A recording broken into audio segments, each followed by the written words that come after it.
Baik, Assalamualaikum warahmatullahi wabarakatuh.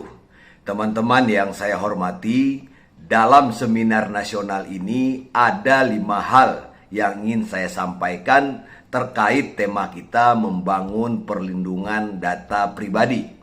Sebelumnya, yang saya hormati Rektor UIN Syarif Hidayatullah Jakarta, Ibu Amani Lubis.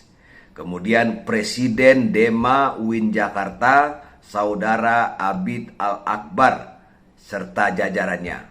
Jadi Presiden Dema UIN Jakarta, Abid Al-Akbar ini bersama teman-temannya berhasil menjadikan kampus UIN Jakarta sebagai salah satu kampus yang mahasiswanya begitu getol, begitu semangat dalam memperjuangkan demokrasi, kebebasan berpendapat, dan perjuangan melawan korupsi.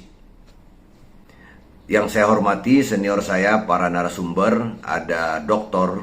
Nur Sodik Gunarjo, Bang Arif Suditomo, Mbak Haifa Inayah, dan Wakil Wali Kota Tangerang, Bapak Pilar Saga. Yang kita banggakan teman-teman dari bidang Kominfo, Dewan Eksekutif Mahasiswa, UIN Jakarta, seluruh panitia dan peserta. Baik, saya ulangi lagi, ada 5 hal yang akan saya sampaikan terkait tema kita membangun kesadaran data pribadi. Yang pertama, ada 2 kata yang harus sering-sering kita ucapkan mulai hari ini, yaitu untuk apa. Setiap ada permintaan data dari pihak manapun, jangan lupa untuk selalu menanyakan untuk apa. Nah, menurut Undang-Undang Perlindungan Data Pribadi Pasal 4, data pribadi itu ada 2 jenis. Data pribadi yang spesifik dan data pribadi yang umum. Yang spesifik itu seperti data informasi kesehatan, data biometrik, data genetika, catatan kejahatan, data anak, data keuangan pribadi. Saya kira nomor HP termasuk data spesifik. Oh ya, mungkin ada yang belum tahu data biometrik itu apa. Data ini biasanya digunakan untuk menganalisa fisik dan tingkah laku manusia, seperti sidik jari, tanda tangan, iris, gaya berjalan, dan lain-lain. Sedangkan data pribadi yang bersifat umum seperti tercantum dalam KTP kita, yaitu nama lengkap, jenis kelamin, kewarganegaraan, agama, status perkawinan, dan data lainnya yang bisa untuk mengidentifikasi seseorang. Yang kedua, jangan serakah. Jualah barang yang halal. Perusahaan sudah mendapatkan untung dari pelanggan. Jangan mencari untung lagi dengan menjual data pelanggan. Hati-hati, konsultasikan sebelum mengumpulkan data. Jangan sembarangan mengumpulkan data karena bisa merusak perusahaan atau usaha Anda, bahkan Anda bisa dipidana, masuk penjara, dan lain-lain. Nah, yang ketiga yang ingin saya sampaikan, baca dan pelajari Undang-Undang Perlindungan Data Pribadi. Sebab tanpa membaca, tanpa mempelajari undang-undang ini, kita tidak akan bisa nyambung dengan segala pembicaraan terkait perlindungan data. Nah, agar lingkungan kita berubah, jadi suka membaca, kita harus mulai dari diri sendiri, atau ibda binafsik ya. Jadi, ubahlah lingkungan dengan mengubah diri kita menjadi gemar membaca. Membaca apa saja, termasuk berbagai aturan. Yang keempat, nah ini ya, saat kita melewati halaman rumah orang lain dan kebetulan pintunya terbuka, tidak usah kita menengok, menoleh, apalagi berhenti untuk melihat apa saja isi rumah tersebut.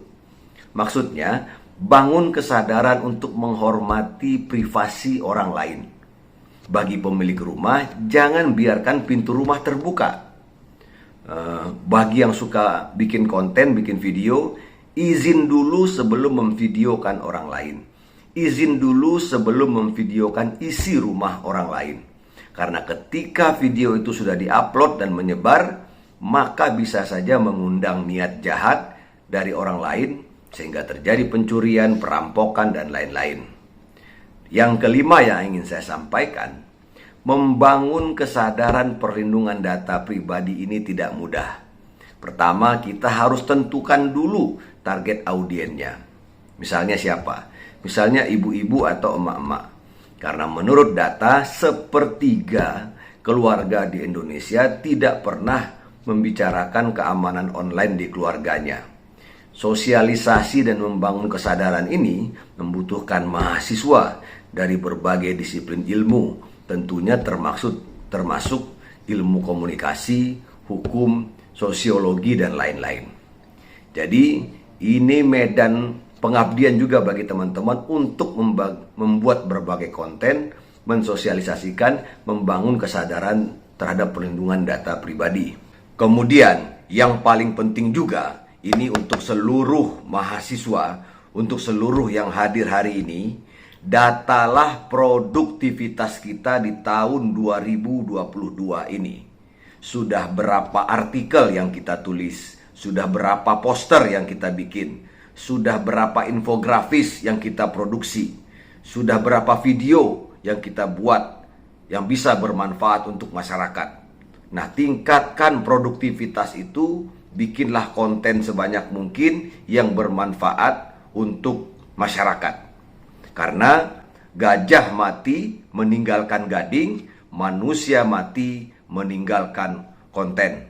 Dan saya ingin mengajak kepada seluruh peserta seminar nasional yang diselenggarakan oleh Dewan Mahasiswa UIN Jakarta ini, saya mengajak kepada seluruh peserta agar memposting kegiatan seminar nasional ini di media sosialnya masing-masing. Sekali lagi, tolong diposting kegiatan seminar nasional ini di media sosialnya masing-masing sehingga tersosialisasikan kesadaran terkait perlindungan data pribadi, mulai dari media sosial kita masing-masing. Nah, melindungi data pribadi itu sebenarnya melindungi diri sendiri, melindungi keluarga, dan melindungi negara kesatuan Republik Indonesia.